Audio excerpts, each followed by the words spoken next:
Hi guys, so I hope you're well. Welcome back to another video on TENET Talks. Now today I'm changing up the scenes a bit.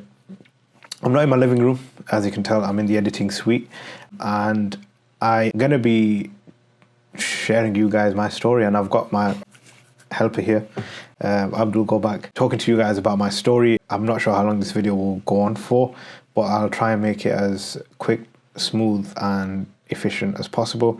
We've got 10 questions. Is it 10? Yes. 10 questions, and I'm going to be trying to explain it to you in the best possible way, and showing you guys my story. What better way to do it than just with myself?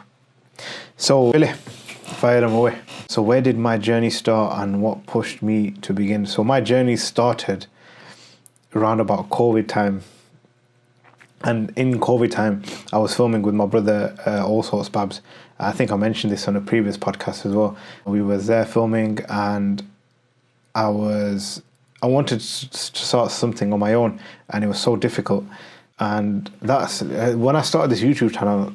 I started basically making content, and I feel like maybe I can do this for other people. Maybe I can provide my skills and mindset and the way I operate my camera to the other people and use it for their business. And what pushed me was, to begin, it was people around me, my family. They helped me to, well, yes and no. They started laughing at me at first.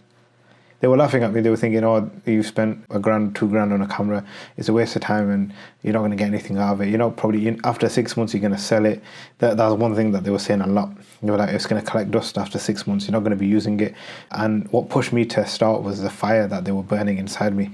It was like, okay, I'm going to prove these guys wrong. And also at the same time, they probably forgot that I did this in school. I was doing media studies in school, and a bit of a brief background in school.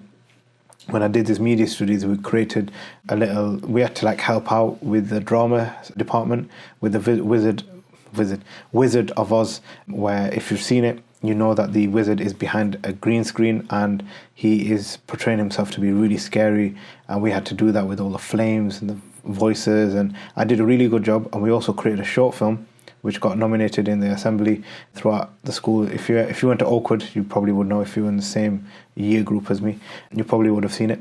But then again, stuff like that pinpointed to me, and I was like, okay, you know what? I am gonna take this forward. I am gonna be pursuing this further, and that's exactly why I'm here today talking to you about it. What did the early days really look like behind the scenes? Early days was the early days were like, how can I put it? It was very blurry. So I didn't really have a sense of direction. I didn't really have a purpose. I just okay, let me just pick up a camera and film. There was no direction. At the same time, I was very, very quiet when I'm filming for other clients. But when I'm filming a YouTube, I was filming it for one video would take me at least 8 hours. Not only to edit, but to film, because I was filming it wrong. I didn't really like how I sounded. There were so many variations and aspects that I didn't really like. And that's what it was. What was the first moment you realized it could become something serious? So the first moment I realized it when I filmed my best mate's wedding, and when he called me up, I still remember this phone call. He knows it himself. When he called me up with his wife on the phone, and he was like, "This wedding is absolutely amazing, yo! You smashed it. This is out of the park. Like, you genuinely got everything that we wanted." Bearing in mind they had a wedding videographer, but he got COVID. And when I continued my videography, I was just doing YouTube at the time. This was in 2022, 2021. And he called me up saying, my wedding videographer's got COVID. I need someone to film my wedding. Can you come and film it? So I'm like, okay. At first I was like, I'm not doing it because I've never done a wedding before, and I'm really I don't really want to be in that environment. And even though there's 20 people, so I was like, I'm not doing it. And then he convinced me, knowing, he knows what to say. And yeah, so I filmed his wedding, and it was absolutely stunning. We ended up blowing it out of the park. He was really happy. His wife was really happy. They still watch it till this day. And because of that wedding, it laid a foundation to who I am right now, because he put me onto so many different clients. And then my name got out there. TENET Productions has now been grown because of that. Yeah, I just want to say that was it. That was when I decided, okay, you know what, let me take this seriously. What challenges made you quit? So what challenges made me almost quit? So I can give you a few. I mean, The first one is forgetting. Well, forgetfulness is one of the things which I guess everyone is quite, quite clued upon. They know about, okay, yeah, we forgot an SD card, but we need to do this. But the challenges that made me quit, okay, working with other people. So I don't want to downgrade the industry, the content creation industry a lot. But you have a lot of people that have ill intentions, and some of the times you don't see it because you only see or me especially, I try and see always the good in people. I try and always learn of people, even though they might not be at the same level as me, but they have some sort of attribute which I can learn from and adapt. But the negativity and the snakiness behind people, I don't know if that is that a word, Billy? Snakiness. Snake. But basically they're snakes. I don't know. So yeah, basically they're kind of like snakes, and they'll rat you out. The biggest challenge I've had last year was when I dropped my camera, and I mentioned it with Maggie on the podcast. We found out when I dropped my camera, this is what happened. My nephew was watching him. The guy had an Allen key, and he was there. Like, how my camera fell was for my tripod, and basically it was on threw the tripod away. But when I looked at the tripod mount, he used an Allen key, and he made it loose. So one of the legs were loose on the tripod. So it luckily didn't happen on the day where I didn't drop it. But the next day, I was using the tripod at a wedding, and the leg just lost control straight away. Maybe it's because I wasn't there when I was using the tripod on the main day. When it happened, I was there. I was holding the tripod. It was a bit loose. I did think to myself, what's happening here? It's a bit bendy. And then my nephew told me at the end of the shoot that some guy was sabotaging your equipment, and that just shocked me. I'm like, we're doing the same job. We're here filming a wedding, yet you're here sabotaging my tripod, my equipment, just so you can look better in front of the client, just so he wants my camera to fall so that he gets into the limelight and takes away my bookings and clients. And that just it annoyed me. It made my blood boil as well. I'm not really a guy to showcase my anger. I'm not really a guy to do anything stupid, but then again, I'm there. I'm trying to be logical in a way where, look, you're filming a wedding on your side, which is a barat, he was filming the bride side, I was filming the groom. So we were filming the groom actually coming in. He was filming the bride actually at the venue, waiting for us to arrive. And the fact that we were doing the same job, we're supposed to be working together so that we can go through it smoothly and swiftly. He decided, okay, let me sabotage his equipment. And again, the fact that I'm young in this industry showcases a lot of things, especially to the elders, because I've spoken to the elders as well, and he's told me firsthand that a lot of the elders feel intimidated, and they're scared of competition. Basically, it's just that we're going to get rid of their competition, and this mindset like that is very, you'd expect it from a 12-year-old kid. You wouldn't expect it from adults. And what I believe in as well, I believe whatever's written is written for you. And the fact that people are there trying to sabotage it makes it a massive challenge in the industry. And that's just one example I can give. I can give another few examples of, backstabbing in social media. You have politics in everything you do. You have politics in everywhere you go.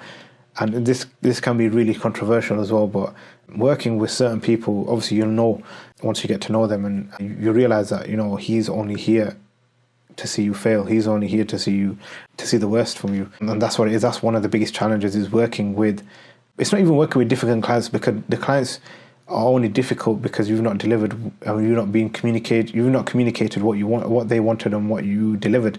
That goes down to you. But the challenges is working with other videographers that are no challenge, that again you can't really control, because if they've been hired from another, like the groom or the bride, and they come to the wedding on the barat, which is, again, it happens a lot of the times, they don't see the best interest. They just don't want to see you succeed. That in itself last year, it kind of like woke me up, like, okay, no one's here, like your camera's fallen, no one's going to be there to help you get it back up, get it repaired. You have to do everything on your own. But there's one thing you've got to remember, guys, is that everyone's not the same. There are certain people that have certain intentions, maybe ill intentions, but then also there are good people, there are really amazing people like myself. But there's really amazing people out there that can help you in the industry, that can help you grow, that can help you learn from their mistakes and make you a better person, a better videographer, a better content creator. But avoid the people that are bad, that negative energy, cut them out. You don't want them. And that in itself is a challenge, working with difficult people. What's the biggest lesson you learned so far? So the biggest lesson I've learned so far is confidence is key. If you're confident and you know what you're doing, you can sell anything. You can sell it.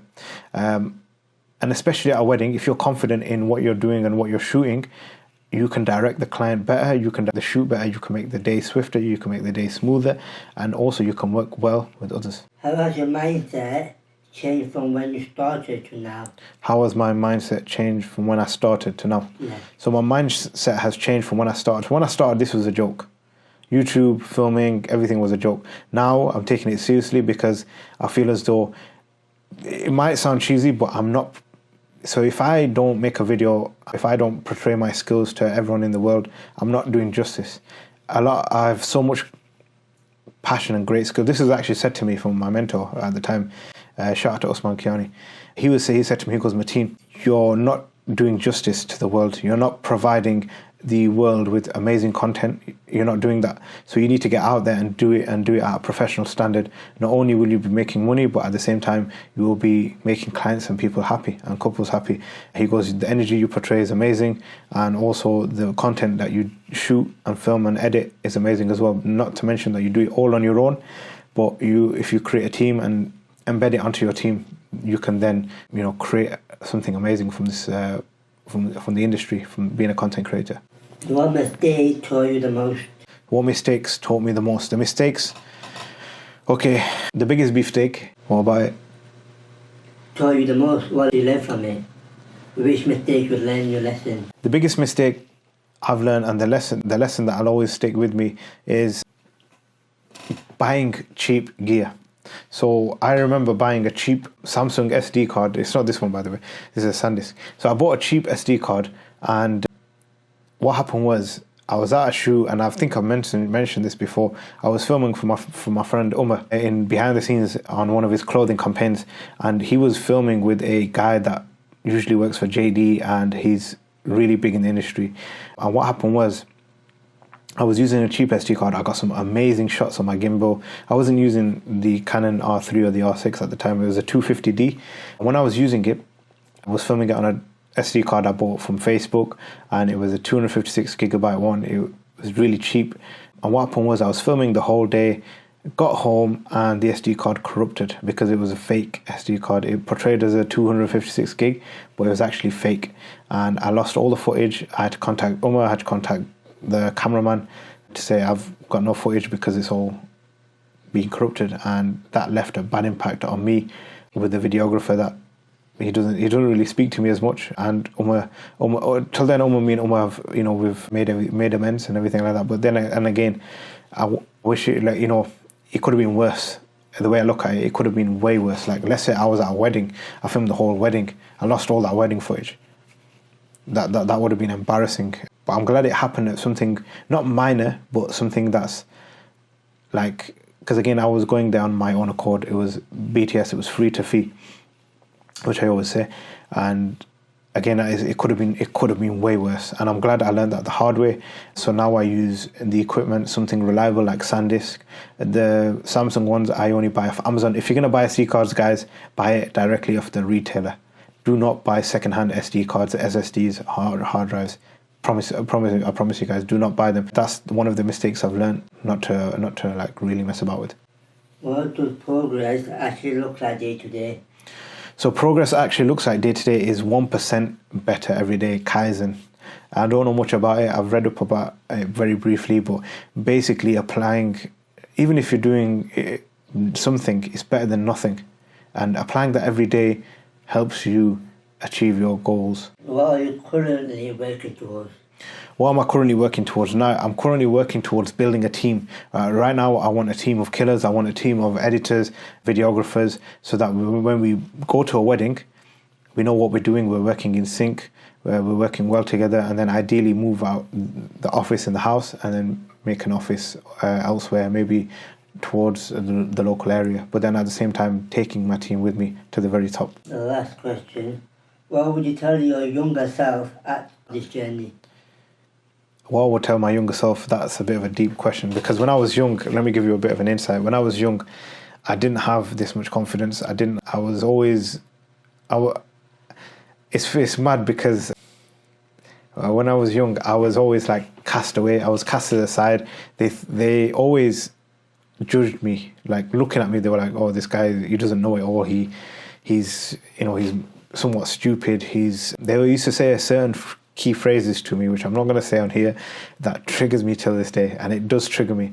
And when I'm in my deepest and darkest moments, especially in the gym, I'll envision people saying that, and it'll echo in my mind, and that's when I'll hit a PB. And like I'll go to a dark side, but we're not talking about that. We're not talking about that. But yeah, growing up, I wasn't ambiguous. I wasn't really taken seriously. But now, growing up, I realized that things. I've again. So even as a youngster as well, I was quite obese. I wasn't really the best. Like I didn't really take care of my hair, my beard. Everything was scraggy. I looked like a tramp. In a way, I didn't dress well. And relaying back to the question, what I would tell myself before I started videography is that, like, if I were to say like a phrase, it would be start now, because I always had it in my head to start YouTube, start now. And if I have an idea to do something, I should start now. Literally, I'd repeat that phrase because I had so many ideas as a youngster growing up. A lot of the stuff that you see, like, again, there's a lot of ifs and buts in this, but if I made a video, like if I started my industry, like if I started in the industry when I was like 18, 19, I'd be a killer right now. I'd be on top of the world. I'd be working with some amazing clients. Not that I already am, but again, I would already have my foot in the door with some amazing people. Even if you're watching this right now and you're thinking about starting something, you're not promised tomorrow, guys. Start now. Like, how long have we been talking about filming this YouTube video? Blah, blah. For a while. Exactly, for a while. And then what happened today was I was like, okay, you know what? Let's get it done. I had a trim. I got out. I'm like, okay, let's just get it done. Let's just go. Start now. Guys, if you're struggling with something, if you want to start something, just start now. Even if you're doing 1% or 2% of it, at least you're starting. At least you're setting the motion in play. Because if you think about it, guys, speed is the best way. Speed kills, actually. It does. It's no jokes aside. Jokes aside, it does. But if you think about it this way, logically, you're on an airplane and it's flying through the air. The engines die. Like, you don't have access to the engine. The fuel's run out, whatever, blah, blah, blah. The plane isn't going to fall. Even when you're at the top and you're flying that plane, you're not going to fall down. You're gonna slowly reduce the altitude, but you're still moving forward. There's beauty behind it. You're still moving forward, but you're not falling down straight down. You're falling down eventually. You're losing the altitude eventually, and that in itself, you're still making progress, but then again, you're falling down until you find that momentum again where you can lift yourself back up and make some great achievements. And guys, that is pretty much it. Thanks again for watching. This is something a bit different. Again, this will be on the TENET Talks, and the episode is my story. If you want to feature on the podcast, send me an email. Get in touch with me in TENET Productions, and we'll make it happen. Whether it's on meets, or if you want to come down to my living room, we'll have a chat. I'll get coffee on, or if you like tea, I'll get some tea on. All the best, guys. Take care, stay safe, and I'll see you on the next one.